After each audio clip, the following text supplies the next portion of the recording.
নমস্কার, আমি ডক্টর বৈশালী রয়।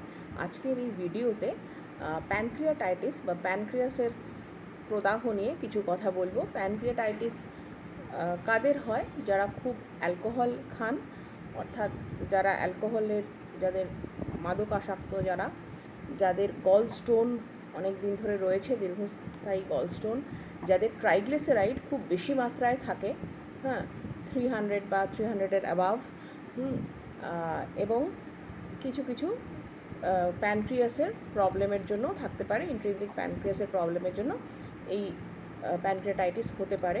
প্যানক্রিয়াটাইটিস হলে কি হয়? খুব পেটে ব্যথা হয়, খাওয়া ঠিক করে হজম হয় না, বমি ভাব হয়, বমি হয়, জ্বর হয়, এগুলো হতে পারে। কিন্তু প্যানক্রিয়াটাইটিস প্যানক্রিয়াটাইটিস যে কষ্ট বা প্যানক্রিয়াটাইটিস অনেক সময় খুব মারাত্মক হয়ে দাঁড়ায়, সেই জন্য প্যানক্রিয়াটাইটিসের যে কারণগুলো প্রিভেন্টেবল, সেগুলো কিন্তু আমরা অনায়াসে প্রিভেন্ট করতে পারি।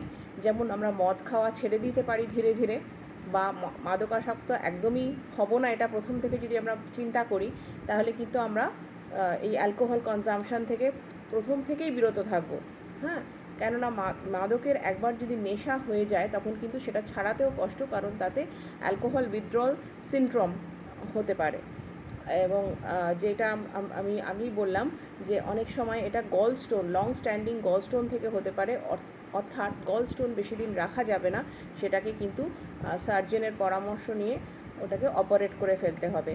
আর যাদের ট্রাইগ্লিসারাইড খুব বেশি থাকে তারা কিন্তু অবশ্যই চিকিৎসকের পরামর্শ নিয়ে ট্রাইগ্লিসারাইড কমানোর ওষুধ খাবেন।